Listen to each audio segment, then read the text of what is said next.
Students, आप सभी का स्वागत है हमारे YouTube channel CG summer tutorial पर।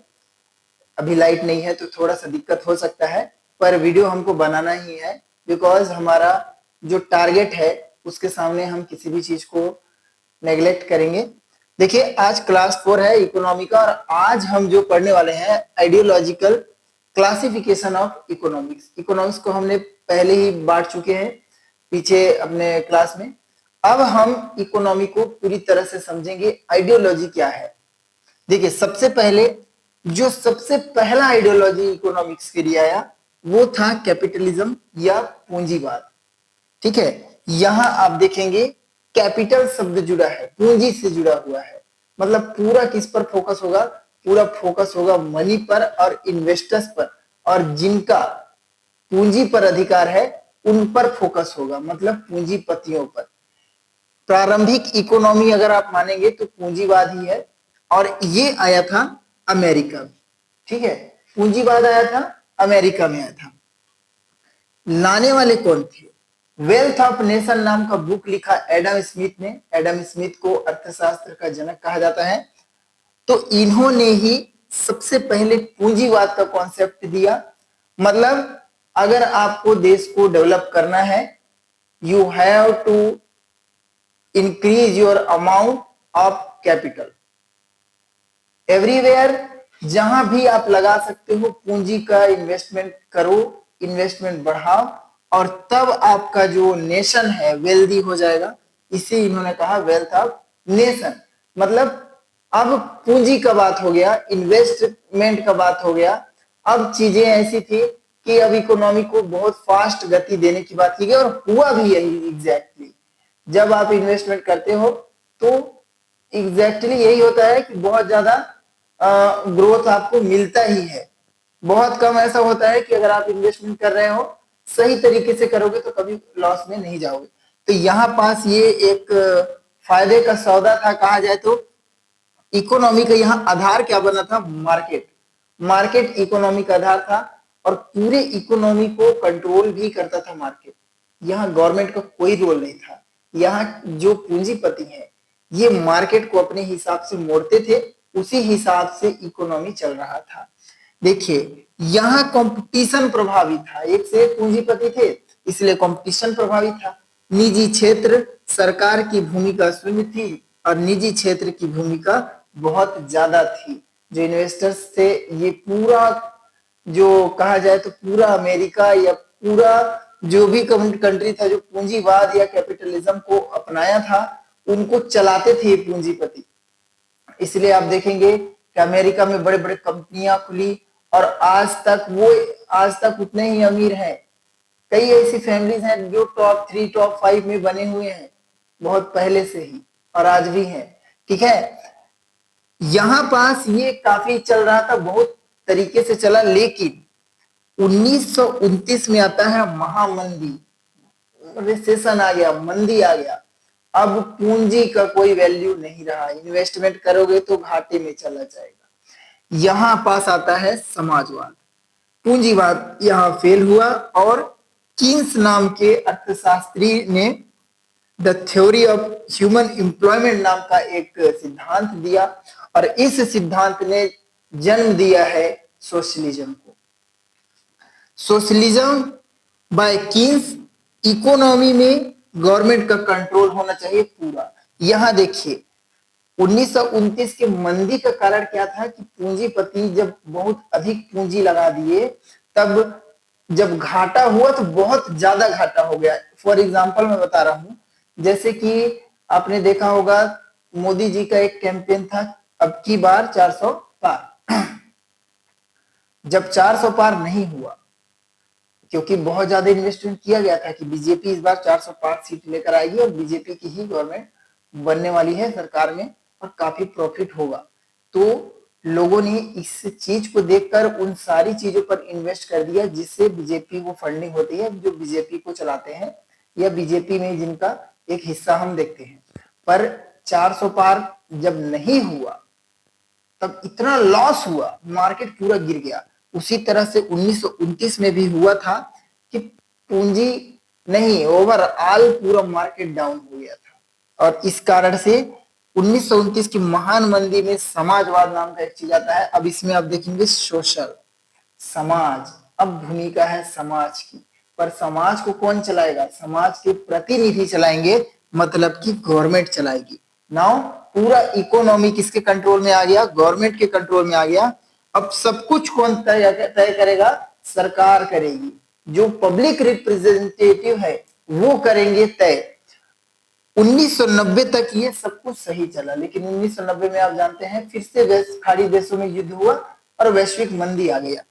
1990 से पहले जो सोवियत संघ है, चाइना है, क्यूबा है, यहाँ आपको समाजवाद देखने को मिलेगा, जो टोटल समाजवाद है, प्योर वाला। उसके बाद 1990 के बाद यूएसएसआर ने पूंजीवाद की तरफ अपना कदम बढ़ा लिया, क्योंकि अब मार्केट स्थिर हो गया है, तो समाजवाद से पूंजीवाद की तरफ चीजें बढ़ी। चाइना ने एक नया कॉन्सेप्ट अपना लिया, साम्यवाद। इसमें इन्होंने मतलब पूरा कंट्रोल तो गवर्नमेंट के हाथ में है। जो कहा जाए तो इन्वेस्टमेंट के सारे साधन, इन्वेस्टमेंट के सारे इक्विपमेंट, एवरीथिंग, जो भी चीज लगता है किसी चीज के प्रोडक्शन में, वो सारे चीज किसके हाथ में है? गवर्नमेंट के हाथ में है। बट गवर्नमेंट जिसको चाहेगी, चाहे वो प्राइवेट हो या फिर इंडिविजुअल कोई हो, उसको गवर्नमेंट हिस्सेदारी दे सकती है, उसको अलाउ कर सकता है। ये साम्यवाद है, समाजवाद का थोड़ा सा बदला हुआ रूप। अब देखिए यहाँ पर दिक्कत ये हो गया कि अब पूरा विश्व दो धड़म बट गया।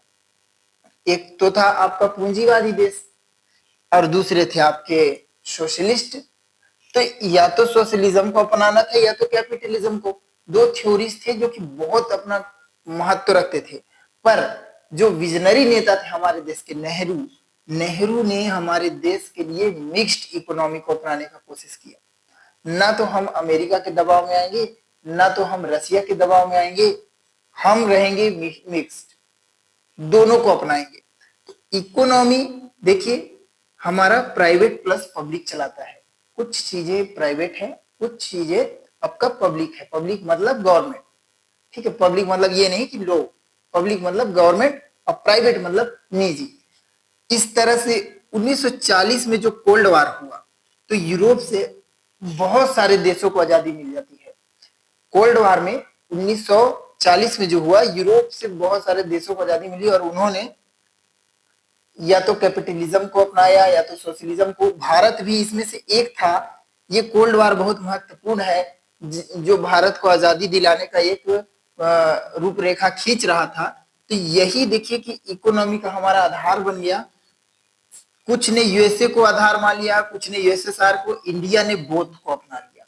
जब हमें आजादी मिली तब नेहरू ने स्पष्ट कर दिया, इन्होंने नॉन अलाइनमेंट मूवमेंट एनएएम का पक्ष लिया और हमें मिक्स्ड इकोनॉमी दिया। ना तो हम किसी धड़े में रहेंगे, ना तो हम नाटो के सदस्य बनेंगे, ना ही हम यूएसएसआर का समर्थन करेंगे। हम एक कहा जाए तो संप्रभुत्व देश हैं और हम अपना फैसला स्वयं करेंगे। इकोनॉमी में हमने ये मिक्स्ड आइटम लिया जो कि सबसे डिफरेंट टाइप था। और 1990 में आप जानेंगे कि यहां तक काफी ज्यादा समाजवाद था। 1990 तक आप देखेंगे कि बहुत ज्यादा समाजवाद 1990 तक आपको दिखाई देगा। इन्वेस्टमेंट आपको वहां दिखाई देगा, जैसे कि रोटी कपड़ा मकान के लिए जो काम किया गया उस पर आपको दिखाई देगा। 1990 तक हर सरकार का यही उद्देश्य था, खाद्यान्न उत्पादन करो, सबको रोटी मिले, सबको कपड़ा मिले। रोजगार पर काम करने के लिए भी बहुत सारी योजनाएं आई, फूड फॉर वर्क जैसे वर्क आए, आपके मनरेगा आया, बहुत सारी चीजें हैं जिनका पृष्ठभूमि बना। मनरेगा तो 2005 में आया, 2006 में सॉरी आया था, पर मनरेगा का जो पृष्ठभूमि आप जो कहेंगे स्वावलंबन योजना, ये सारी चीजें इसी समय में आई है। नाउ 1990 में आप देखेंगे कि प्राइवेटाइजेशन को बढ़ाया गया भारत में। मैंने पहले वीडियो में बता दिया है, 1990 में खाड़ी देशों में युद्ध हुआ। भारत के पास सिर्फ एक सप्ताह का जो विदेशी मुद्रा भंडार है वो बचा हुआ था। ना भारत बहुत ही संकट की स्थिति में था। तब एलपीजी लागू किया गया, लिबरलाइजेशन, प्राइवेटाइजेशन एंड ग्लोबलाइजेशन, वैश्वीकरण किया गया। भारत में प्राइवेटाइजेशन को मान्यता दिया गया। नाउ यहाँ पास प्राइवेट संस्थाओं को एडमिट किया गया, विदेशी संस्थाओं को एडमिट किया गया कि यहाँ आके वो अपना ब्रांच खोल सकते हैं, विदेशी बैंक हो, विदेशी कंपनियां हो, ताकि यहाँ का इकोनॉमी जो है फिर से अपने रनवे पर आ सके। नाउ यहाँ पास देखिए प्राइवेटाइजेशन तो हुआ, पर 2014 के बाद इसका जो स्वरूप मैं आपको बताऊंगा, आपने देखा होगा चुनावी चंदा में बदल गया। प्राइवेट कंपनी को काम ही इसलिए मिल रहा है बिकॉज वो चंदा दे रहे हैं, और प्रॉफिट किसको मिल रहा है? प्राइवेट कंपनी को, पर चंदा किसको मिल रहा है? जो सरकार है। तो गवर्नमेंट ने थोड़ा सा इस पर गलत काम किया है, मैं कहूंगा कि उन्होंने प्राइवेटाइजेशन को बढ़ावा दिया क्योंकि उनको चंदा चाहिए। ये बहुत बड़ी समस्या है। अगर इसी तरह चला तो डेमोक्रेसी जो है उसका इंडस्ट्रियलाइजेशन हो जाएगा। ये बात आप भी मानते होंगे कि अगर इस तरह की चीजें चली कि कंपनियां जिसको हम काम दे रहे हैं इसलिए दे रहे हैं क्योंकि वो हमको चंदा दे रहा है, तो democracy is equal to industrialisation, चाहे वो कोई भी पार्टी हो, मैं किसी एक पार्टी के लिए नहीं बोल रहा हूँ। तो इस तरह से हमने इकोनॉमी को समझा कि आइडियोलॉजिकल जो है 3 प्रकार के हैं, capitalism, socialism and mix type, और India stand for mix type. I hope आपको ये वीडियो अच्छा लगा होगा। धन्यवाद। अगर आप नए हैं तो चैनल को सब्सक्राइब कर लीजिए, और फ्री में पूरा सब कुछ क्लास आपको मिलेगा हमारे प्लेलिस्ट पर। इकोनॉमिक्स का क्लास आप देख सकते हैं, सीजीपीएससी प्रीलिम्स और सीजी व्यापक में होने वाली परीक्षाओं के लिए बेस्ट क्लास आपको मिलेगा। इतनी जानकारी काफी है। बढ़ते हैं अगले वीडियो पर और अगले टॉपिक पर। धन्यवाद।